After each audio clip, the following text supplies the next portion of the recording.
प्रारब्ध के सभी दर्शकों को मेरा नमस्कार। मेरा नाम है संदीप आर के सिंह।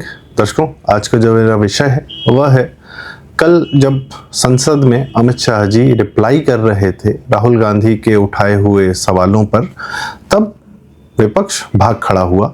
क्यों? क्योंकि अंत में अमित शाह जी ने यह नाम ले लिया कि घुसपैठियों को बचाने के लिए और घुसपैठियों के भरोसे ही सत्ता में आने के लिए एसआईआर की प्रक्रिया पर सवाल उठाए जा रहे हैं या जनता में उसके प्रति भ्रम फैलाया जा रहा है। एसआईआर की प्रक्रिया में मुख्य रूप से क्या हो रहा है? बस यह कि जितने लोगों की डेथ हो गई उनके वोटर आईडी हटाए जा रहे हैं। जो लोग अपने शहर से पलायित करके किसी और शहर में गए हैं तो वो वहीं पर वोट करें, उसी राज्य में करें जहां वो रह रहे हैं। इस प्रकार की व्यवस्था की जा रही है। या जहां वह चाहते, अपने गांव पे चाहते हैं तो अपने गांव पे, या जहां रहते हैं वहां पर, 2 जगह 3 जगह नहीं कर सकते, यह व्यवस्था हो रही है। तो जो पलायित लोग हैं ज़्यादातर हिंदू रहे हैं बिहार, बंगाल, उत्तर प्रदेश से, और डेथ तो जाहिर सी बात है हर जगह करीब करीब सिमिलर परसेंटेज में ही होती है। तो उन हिंदुओं की नाम पर चूंकि उनके वोटर आईडीज़ थे, तो मुसलमान लोग घुसपैठियों को यह देकर, उनके वोटर आईडीज़ का हवाला देकर या फर्जी बनवाकर मुस्लिम वोट बैंक अपना ताकत बढ़ा रहा था। संख्या में उतना नहीं है पर अपनी ताकत वोट बैंक में मरे हुए हिंदुओं और पलायित हिंदुओं के वोटर आईडीज को यूज करके सत्ता में दखल दे रहा था और भ्रष्टाचारी लोगों को सत्ता में ला रहा था। भ्रष्टाचारी कौन कौन है आपको सब पता है। तो एसआईआर बस यही कर रहा है कि special intensive revision, voter ID की एक बार फिर से सफाई हो रही है। राहुल गांधी, अखिलेश, ममता इत्यादि इत्यादि सबको इसी बात की तकलीफ है कि यह कार्य क्यों किया जा रहा है। और चूंकि यह कार्य हो रहा है तो उनको जो सबसे बड़ा वो आरोप लगा रहे हैं, चूंकि मोदी जी और अमित शाह पर तो लगा नहीं सकते, तो अधिकारियों को डराने के लिए वह ज्ञानेश कुमार जी की बात कर रहे हैं और इलेक्शन कमीशन के ऑफिस पर लगातार सवाल उठा रहे हैं कि आखिर यह कार्य क्यों हो रहा है। निशिकांत दुबे जी ने बड़ा बढ़िया जवाब दिया कि किस प्रकार से यह लोग सवाल उठा सकते हैं जब सोनिया गांधी ने स्वयं, जबकि अखबारों में आया था सोनिया गांधी ना प्राइम मिनिस्टर थी ना कोई उनका कैबिनेट रैंक था यूपीए चेयरपर्सन के नाते और एनएससी के हेड के नाते, पर वह सब अनकॉन्स्टिट्यूशनल सरकार के पार्ट नहीं थे। उसके बावजूद सोनिया गांधी अपॉइंट्स नवीन चावला एज इलेक्शन कमिश्नर। नवीन चावला पर आरोप थे, वह आदमी ज्वाइंट सेक्रेटरी लेवल का आदमी नहीं था, वह आदमी मतलब ब्यूरोक्रेसी में किसी हायरार्की में नहीं था, पर उसको सबसे ऊपर ले जाकर टॉप पर इलेक्शन कमिश्नर बना दिया गया। उसके बाद एमएस गिल ने सोनिया गांधी पर एक आरोप था ऑफिस ऑफ प्रॉफिट का, तो उसके बाद वो डीबार हो सकती थी, चुनाव नहीं लड़ सकती थी, तो उस प्रक्रिया से एमएस गिल नाम के अधिकारी ने उनको बचाया। यह ऑन रिकॉर्ड निशिकांत दुबे जी ने कहा है। और उसके बाद एमएस गिल को इलेक्शन कमीशन से रिटायर होने के बाद 10 साल तक राज्यसभा का मेंबर बनाया गया और उनको केंद्रीय मंत्री बनाया गया, जबकि इलेक्शन कमीशन के अधिकारियों को इससे बाकी सरकारी व्यवस्थाओं से दूर रहना चाहिए या एक क्विड प्रो क्वो सिचुएशन में नहीं पार्टिसिपेट करना चाहिए, पर यह हुआ। और बाकी शुरुआत तो शुरू से ही हो गई थी, जब नेहरू जी ने इलेक्शन कमिश्नर को हटा, जब वो रिटायर हुए तो उनको सूडान का एम्बेसडर बना दिया, फिर इस प्रकार से गवर्नर्स बनाए। और सन 2022 तक, वैसे तो 2014 तक भी यह व्यवस्था रही कि प्रधानमंत्री बिना किसी की कंसल्टेशन के डायरेक्टली किसी को भी इलेक्शन कमिश्नर अपॉइंट कर सकता था। क्यों? क्योंकि कानून नहीं था। तो जब कोर्ट में मामला गया तो कोर्ट ने कहा कि भाई संविधान में क्या लिखा है? संविधान में लिखा कि कानून बनाइए। जब कानून बनाया गया तब तक के लिए अंतरिम व्यवस्था ये थी कि सीजीआई उसके एक पार्ट थे उस कमेटी के। अब इस बार जो है पीएम ने एक कानून बनाकर एक व्यवस्था कर दी कि विपक्ष का लीडर भी उसमें होगा, जबकि इन लोगों ने, जो आज का ये सो कॉल्ड विपक्ष है, गांधी खानदान, इन लोगों ने कभी भी किसी भी विपक्ष को इंक्लूड ही नहीं किया और जानकारी देने की भी जरूरत नहीं समझी। खैर, तो इन लोग का यह सवाल उठाना कि पीएम कैसे अपॉइंट कर सकते हैं, इनको पहले अपने गिरेबान में झांकना है। दूसरा, अमित शाह जी ने जब यह कहा, पॉइंट बाय पॉइंट वो रिप्लाई कर रहे थे। राहुल गांधी ने एक परिवार पर सवाल उठाया था कि एक ही जगह पर इतने सारे लोगों का वोटर आईडी कैसे बना, एक ही एड्रेस पर 500 लोगों का वोटर आईडी कैसे बना। तो पता चला कि भाई उसका पूरा डिटेल मंगाया गया। अमित शाह जी ने जवाब दिया कि एक ही प्लॉट पर बेघर लोग या इस प्रकार से जो लोग रहते हैं, तो उन सबके वोटर आईडी चूंकि बनने थे, तो उस प्लॉट का ही एड्रेस उन सबके नाम पर दे दिया गया कि ये लोग यहाँ रहते हैं। जाहिर सी बात है सबके लिए घर की व्यवस्था की जा रही है प्रधानमंत्री आवास योजना के अंतर्गत। बाकी तो कांग्रेस सरकार ने क्या किया क्या नहीं किया पता नहीं, उस पर तो हम लोग कितनी बार चर्चा कर चुके हैं। पर इस प्रकार से वोटर आईडी सब लोग, सारी जनता, सारे नागरिक, भारत के सारे नागरिक, भले उनके पास घर हो चाहे ना हो, वह लोकतंत्र में उनका पार्टिसिपेशन उसको इंश्योर करने के लिए उनको वोटर आईडीज में रखा गया।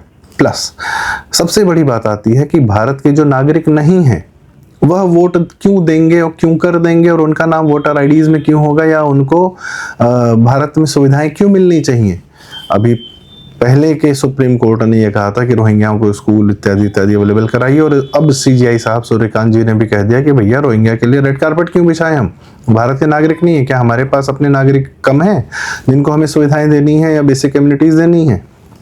तो अब सुप्रीम कोर्ट भी उसी लाइन पर है कि भारतीय व्यवस्था के अनुसार भारतीय नागरिकों को भारतीय संविधान के अनुसार कम से कम लोकतंत्र में पार्टिसिपेट करने का अवसर मिलना चाहिए, यही इंश्योर करना है। और भारतीय नागरिकों के नाम पर रोहिंग्या या बांग्लादेशी या मुसलमान मरे हुए हिंदुओं के वोटर आईडीज पकड़कर जो मुसलमान तंत्र, मुस्लिम वोट बैंक स्वयं काबिज हो जाता है और वोट दे देता है, तो वो यह कार्य अब नहीं चलेगा।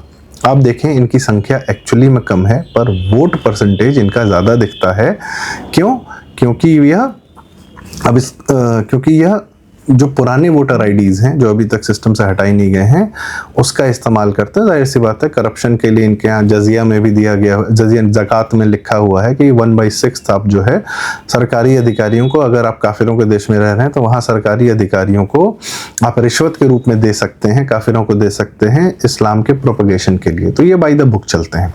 निशिकांत दुबे जी ने भी संसद में यह बताया कि पूरे देश में अगर हम 2001 और 2011 के क्या कहते हैं पॉपुलेशन परसेंटेज की बात करें, इंक्रीज इन परसेंटेज की बात करें, तो मुस्लिमों की जनसंख्या में 4% की वृद्धि हुई है। 2001 नहीं, मतलब पहले से उन्होंने एक बेस ईयर लिया था, 2011 के वो जनसंख्या को कोट कर रहे थे क्योंकि अभी तक हमारी 2011 के बाद जनसंख्या काउंटिंग नहीं हुई है। तो उन्होंने कहा कि लेकिन बंगाल के मालदा में, मुर्शिदाबाद में और कई सारे डिस्ट्रिक्ट्स में मुस्लिमों की परसेंटेज कहीं 40%, कहीं 50%, कहीं 60% इस प्रकार से बढ़ी है। एवरेज 4% चल रहा है और वहाँ पर इस प्रकार से 200, 300 गुना के रूप में पॉपुलेशन बढ़ती जा रही मुस्लिमों की। तो जाहिर सी बात है बाहर से आए हुए, बांग्लादेश से आए हुए ही लोग हैं, वहाँ की नेचुरल जो प्रोडक्शन है मुस्लिमों की उसके माध्यम से इतनी तेज जनसंख्या नहीं बढ़ सकती, भले 12 बच्चे पैदा कर ले। तो इस प्रकार से भरा जा रहा है और यही जनसंख्या जो बंगाल में आके रुक रही है वही बिहार के सीमांचल और फिर झारखंड और फिर पूरे देश में अलग अलग जगह पर पहुंचाई जा रही है, जम्मू में, लखनऊ में, यहाँ पर पहुंचाई जा रही है। तो अब सरकार ने कमर कस ली है कि अब हम इनको बाहर करना है।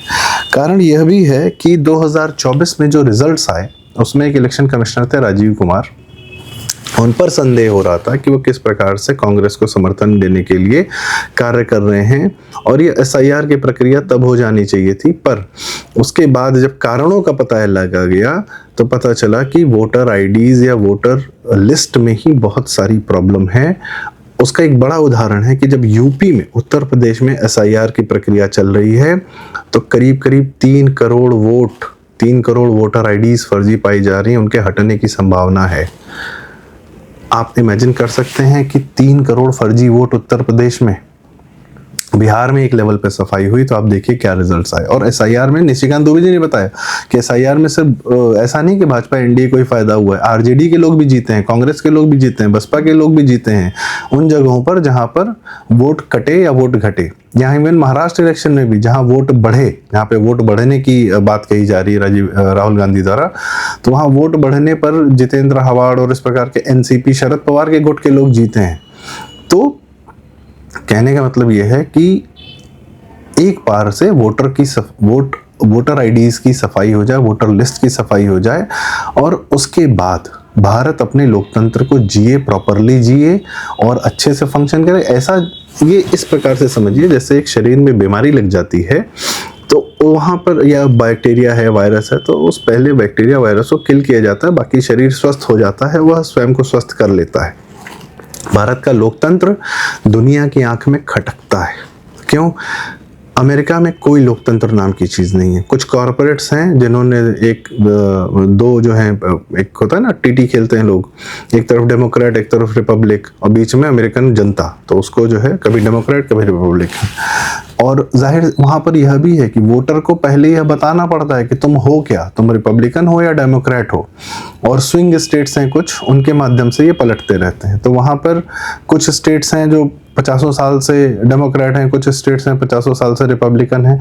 तो वहाँ वो बदलाव का आपको बिल्कुल मौका नहीं देते। तो लोकतंत्र में यदि अगर जनता में अगर जनता 5 साल के काम देख रही है, उसके अनुसार कुछ निर्णय लेना चाहती है, अगर उसका ही अधिकार उसको नहीं है सरकार बदलने का, अपने प्रदेश की अपनी जगह का, तो फिर कैसा लोकतंत्र, कहाँ का लोकतंत्र। और अल्टीमेटली वो कॉरपोरेट्स रूल करते हैं, उसमें हमें शंका नहीं है, क्योंकि नीतियाँ जो वर्ल्ड ओवर अमेरिका की नीतियाँ वही रहती हैं जो डेमोक्रेट की और रिपब्लिकन की रहती हैं। दुनिया में वॉर कराना है, अपनी इकोनॉमी बढ़ानी है, डॉलर को स्ट्रॉन्ग रखना है। ठीक।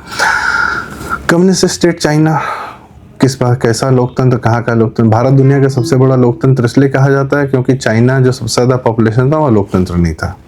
यदि होता तो कहा जाता। बाकी इस्लामिक स्टेट्स में कहीं कोई लोकतंत्र नाम की चीज़ नहीं है। कई देशों में जहाँ लोकतंत्र नाम का एक झुंझुना पकड़ाया जाता है, तो वहाँ भी बाहरी ये बड़े देश फ्रांस इत्यादि और सिमिलरली अमेरिका का पैटर्न जो है ना यूरोप के काफ़ी देशों में है कि दो ही पार्टियां या तो इधर या उधर, यहाँ और वहाँ पर ज़मीनी स्तर की पार्टियां, जैसे भारत में है कि भाई भारत में यदि ओम प्रकाश राजभर जी की पार्टी हो या आपके रामदास अठावले जी की पार्टी हो, छोटी छोटी पार्टियां भी हों, पर वो अगर उनका नेतृत्व मजबूत है, उनके पास कुछ लोगों का साथ है, तो वह अब सरकार से अपनी बात कर सकते हैं, अपनी मांगों को रख सकते हैं और उनकी सुननी पड़ती है। और जनता भी 5 साल के कार्य को देखकर पलट सकती है सरकार को, नेतृत्व को। उत्तर प्रदेश की जनता ने बखूबी दिखाया है ये चीज़। जब उनको कल्याण सिंह पसंद आए, बिल्कुल पसंद आए, तो उन्होंने उनको चुना, वह जीते।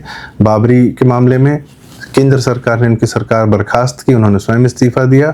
उसके बाद में तीनों आगे साथ में, सपा बसपा कांग्रेस सब मिलके उन्होंने कल्याण सिंह को हराया, वह एक अलग कहानी है। फिर उसके बाद जब मुलायम राज नहीं समझ में आया तो मायावती को लाया, मायावती नहीं समझ में आई तो भाजपा को लाया, राजनाथ सिंह मुख्यमंत्री बने। फिर कुछ नहीं समझ में आया तो फिर वापस मुलायम सिंह आ गए।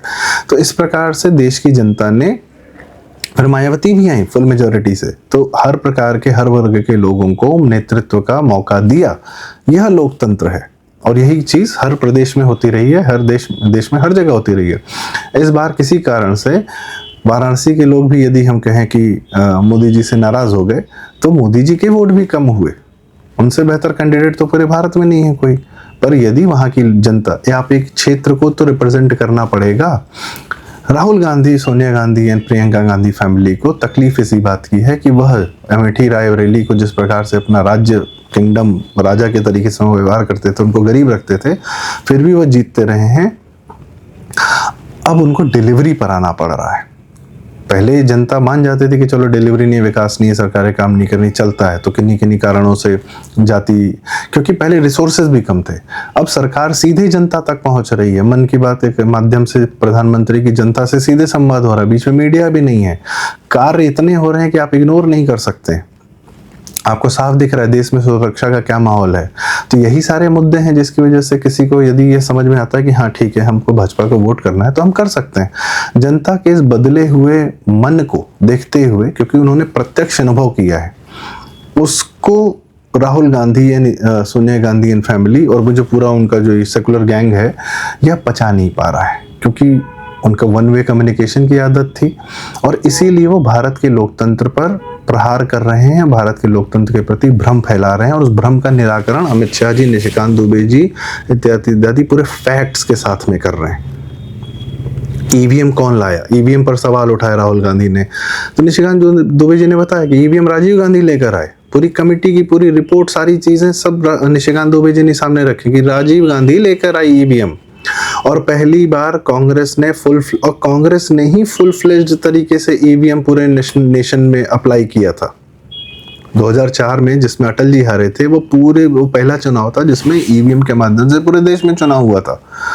तो उसमें तो कांग्रेस जीत गई थी, जबकि सब लोग कह रहे थे कि अटल जी को जीतना है। फिर 2009 में जीती, 2014 में हारी, तो उसके बाद ईवीएम दोषी हो गई।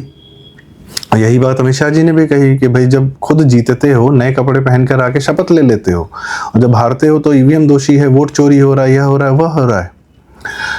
दुनिया में जो डोमिनेंट पॉलिटिकल फोर्सेस हैं वो है क्रिश्चियनिटी, वह है इस्लाम और वह है कम्युनिस्ट्स, और राहुल गांधी इन तीनों का मिश्रण है। इन तीनों में ही लोकतंत्र के नाम के लिए कोई जगह नहीं। ये जब अपने फुल पावर में होते हैं तो ये लोकतंत्र में किसी भी बाहरी व्यवस्था को, बाहरी विचार को पनपने नहीं देते, और राहुल गांधी इन तीनों का कॉकटेल है। तो भारत, हिंदू समाज ही लोकतंत्र को जीता है। ये संविधान इसीलिए मान्य, ये अपने फुल फोर्स में है क्योंकि हिंदू समाज है, वह जानता है कि देश के लिए क्या बेहतर है, क्या व्यवस्था बेहतर है, उसको कैसे हमें सपोर्ट करना है। इसीलिए गरीब घर से आए हुए लोग भी यहाँ पर एक संगठन के माध्यम से, बढ़ते बढ़ते नेतृत्व क्षमता के माध्यम से प्रधानमंत्री पद तक पहुंच सकते हैं। यह व्यवस्था है, यहाँ पर पहुंचे हैं। पर एक परिवार के लोगों को ये चीज़ नहीं समझ में आ रही। भारत नॉर्मल राजनीति नहीं है। मेन बात यह है कि राहुल गांधी, भारत, लोग कहते हैं कि राहुल गांधी मुद्दे क्यों ऐसे उठा रहे हैं जो जनता को नहीं समझ में आ रहे। नहीं, राहुल गांधी वही मुद्दे उठाएगा जिससे देश में आग लगा सके। उसको चुनाव अब नहीं जीतना है, वो चुनाव लड़ने के लिए नहीं आ रहा है यहाँ पर, वो कोई राजनीति नहीं कर रहा। उसकी माता जब केंद्र में सुपर प्राइम मिनिस्टर थी तब भी वो भारत को बर्बाद करने के लिए ही नीतियां ला रही थी। सारा बिजनेस चाइना को हैंडओवर किया जा रहा था, भारत में राइट टू एजुकेशन लाकर हिंदू इंस्टीट्यूट्स को बंद कराया जा रहा था, और इस प्रकार से बाहरी शक्तियां, जॉन अंद्रे और एनएसी बना के योगेंद्र यादव जैसे अमेरिका फंडेड लोगों को यहाँ की नीतियां बनाने के लिए रखा जा रहा था। और कितने बम फट रहे थे, पाकिस्तान को पूरा फ्रीडम थी कि यहाँ पे जितने बम फोड़ लो या जो भी आतंकवाद की घटना करना है कर लो, ताकि यहाँ से लोग परेशान होकर बाहर चले जाएं, यहाँ से अच्छे लोग, पढ़े लिखे लोग, काम करने वाले लोग बाहर चले जाएं, भारत के लिए कुछ न करें। इन्हीं जवाहरलाल नेहरू और राजीव गांधी और इत्यादि इत्यादि की नीतियां थी, इंदिरा गांधी की, जिसकी वजह से देश दिवालिया हो गया था 1991 में। इनको यह करना था, इनको भारत तोड़ना था। अब भारत को मजबूत होते हुए देख रहे हैं, भारत की जनता को एक होते हुए देख रहे हैं, एक दिशा में। और यह कार्य कौन कर रहा है, इसके पीछे आत्मा कौन सी है? हिंदुत्व की है। क्योंकि हम तो तमिलनाडु में, अब जैसे आज एक उदाहरण आया है कि तमिलनाडु में एक जज साहब ने एक 1500 साल पुराने मंदिर में दीपक जलाने की अनुमति दी हिंदुओं को साल में एक बार। और चूंकि वहाँ एक दरगाह बन गई है तो तमिलनाडु की सरकार उसे इस्लामिस्टों के हाथ में खेल रही है या उसको समर्थन दे रही है, हिंदुओं को दीप नहीं जलाने दे रही। तो उस जज के खिलाफ महाअभियोग लाने में कौन कौन खड़ा हो गया दिल्ली में? अखिलेश यादव, प्रियंका गांधी, कणी मुझी और जितना ये आपका सेकुलर गैंग है। हिंदुओं को दिया जलाने के विरोध में ये सारा नेतृत्व खड़ा हो गया है, सिर्फ मुसलमानों को ये दिखाने के लिए कि हम तुम्हारे साथ हैं, या हम तुम्हारी जितने दुराग्रह हैं, तुम्हारे जितने पाप हैं, उसको हम सपोर्ट करेंगे। तो जाहिर सी बात है भाई कि एंटी हिंदू कौन है, और जो एंटी हिंदू है वो एंटी भारत भी है, इसमें शंका नहीं होनी चाहिए। क्योंकि भारत और हिंदू एक ही है, भारत शरीर है, हिंदू प्राण है। अगर इस्लामिक हो जाएगा, भारत का एक हिस्सा इस्लामिक हो गया ना पाकिस्तान और बांग्लादेश, क्या हाल है वहाँ पे? क्या वहाँ पे हिंदुओं का कोई अधिकार है? कोई विचार वो रख सकते हैं, कुछ कार्य कर सकते हैं? उनसे सिर्फ छीना जाता है, उनके बच्चे भी छीन लिए जाते हैं उनसे। यह चल रहा है। तो भारत की भूमि भी यदि इस्लामिक हो जाएगी, क्रिश्चियन हो जाएगी, तो क्या वहाँ पर हिंदुओं का अधिकार होगा? नहीं होगा, कुछ नहीं होगा, कहीं नहीं है। पंजाब से जो सिख जा रहे हैं कनाडा, उनको ईसाई होना पड़ रहा है, क्योंकि बिना ईसाई हुए उनकी कोई पूछ नहीं होगी, तो वो हुए जा रहे हैं, बदले जा रहे हैं। तो इस प्रकार से कल जो संसद में हुआ वो एक इन्फ्लेक्शन पॉइंट है जब राहुल गांधी भागा। और सबसे बड़ी बात, राहुल गांधी का जो दम्भ था वह अमित शाह ने तोड़ा। राहुल गांधी ने जब कहा कि मैं जो पॉइंट्स कह रहा हूँ उस पॉइंट पर मुझे जवाब चाहिए, अमित शाह जी ने तमतमा कर कहा कि सारे जवाब मिलेंगे, पर उसका क्रम क्या होगा वो मैं डिसाइड करूंगा, तुम नहीं करोगे। और राहुल गांधी ने यह भी एक आरोप लगाया कि भैया आरएसएस की मेंटालिटी वाले लोगों को पोजीशन दी जा रही है। तो अमित शाह जी ने बिना लाग लपेट के सीधे कहा कि प्रधानमंत्री भी आरएसएस की विचारधारा वाला है और मैं भी आरएसएस की विचारधारा वाला हूँ। तो यहाँ वह भी भ्रम जो दूर कर दिया गया है कि अमित शाह और संघ में कोई तनातनी चल रही है। अब दोनों एक ही दिशा में सन 2024 के इलेक्शन के बाद साफ साफ एक दिशा में एक साथ दिख रहे हैं, और वो इलेक्शन रिजल्ट्स में भी दिख रहा है। भारत की हिंदू जनता भी समझ रही है कि भारत अभी भी अपनी स्वतंत्रता की लड़ाई लड़ रहा है। 47 में हो सकता है कि ज्योग्राफी को अंग्रेजों से स्वतंत्रता मिल गई हो, पर जो इस्लामिक पॉलिटिकल इस्लाम है वो अभी भी इस देश पर काबिज है और एक्चुअल हिंदू भारत को अभी भी अपनी स्वतंत्रता पाने में कुछ समय है और यह दिन ब दिन हो रहा है। अमित शाह जी, निशिकांत दुबे जी, प्रधानमंत्री मोदी जी, योगी जी, हेमंत बिश्व शर्मा जी, देवेंद्र फडणवीस जी, यह लोग अपने अपने प्रदेश में यह कार्य कर रहे हैं। और सबसे बड़ी बात जो मोदी जी ने कही कि 10 साल के अंदर हमको इस मानसिक गुलामी से पीछा छुड़ाना है। मानसिक गुलामी कैसी? गुलामी शब्द किसका है? गुलाम कौन होता है? मन से। हिंदू अपनी प्रकृति से स्वतंत्रता की ओर जाता है। वह अपनी मृत्यु के बाद ही मोक्ष की कामना करता है कि वह उसको इस धरती से भी मुक्ति मिले। वो किसी जन्नत की कामना नहीं करता है कि जहाँ उसको मजे ही मजे रहेंगे, और उसके लिए धरती को नरक नहीं बनाता है। वो यहाँ भी प्रकृति के साथ सामंजस्य स्थापित करके रहता है और इस दुनिया से दूर हटकर, और यहाँ वो स्थान भी नहीं लेता। वो कब्र बनाकर अपना शरीर गाड़ कर यहाँ धरती पर स्थान नहीं लेता है। वह जीवन से आने से पहले भी कुछ नहीं था और जीवन के जाने के बाद भी कुछ नहीं है, इस भाव में बिलीव करता है। और यही भाव प्रकृति के साथ सामंजस्य भी स्थापित करता है। तो हिंदू नेतृत्व ही भारत में और दुनिया को लोकतंत्र दे सकता है, उसको पाल सकता है, पोस सकता है, नर्चर कर सकता है। इसी बात से विपक्ष को, राहुल गांधी, ईसाइयों और इस प्रकार से पूरे गैंग को, सोरोस को तकलीफ है कि वह एक बड़ी जनता, जो दुनिया की सबसे बड़ी जनता, उसको नियंत्रित नहीं कर पा रहे हैं। और यह जनता स्वयं के भले के लिए तो कर ही रही कार्य, अभी अफ्रीकन नेशंस को भी यही सिखा रही है। G20 में अफ्रीकन नेशन से अफ्रीकन यूनियन अगर आते हैं तो दुनिया को भी भारत में ही अब अपना भविष्य दिख रहा है, शांति का भविष्य दिख रहा है कि भारत किसी को प्रताड़ित नहीं करता, कब्जा नहीं करता, परेशान नहीं करता, साथ देता है, विन विन सिचुएशन क्रिएट करता है। यही दुनिया के एक वर्ग को नहीं चाहिए, इसलिए वो भारत के लोकतंत्र को प्रभावित करने के लिए और लोकतंत्र को बुरी तरीके से नेगेट करने के लिए ये फालतू की बातें कर रहे हैं। और संसद में फिर जब जवाब मिल रहा है तो भाग जा रहे हैं। तो भला हो अमित शाह जी का, निशिकांत दुबे जी का और SIR प्रक्रिया का और इलेक्शन कमीशन का, जो लोग लगातार दिन ब दिन भारत की बीमारी, भारत को लगी हुई बीमारियों, घुन दीमक से दूर कर रहे हैं, हटा रहे हैं, इसके लिए उनको साधुवाद। तो दर्शकों, आज की चर्चा का यहीं समापन करता हूँ। आपकी राय क्या है कमेंट्स में? कल का आपने जो अमित शाह जी का और निशिकांत दुबे जी का और राधा मोहन अग्रवाल जी का भाषण यदि देखा हो, ज़रूर देखें। ये हमारी रिकमेंडेशन है, सुनने लायक है, देखने लायक है। आप और आपकी क्या राय है हम यह देखने के बाद या देखने से पहले कमेंट्स में हमें ज़रूर बताएं। वीडियो लाइक करें, शेयर करें, आपके माध्यम से बातें दूर तक जाती हैं, यही हमारी इच्छा और आकांक्षा है। और चैनल ज़रूर सब्सक्राइब करें। प्रारब्ध, बहुत बहुत धन्यवाद, नमस्कार, जय श्री राम, वंदे मातरम।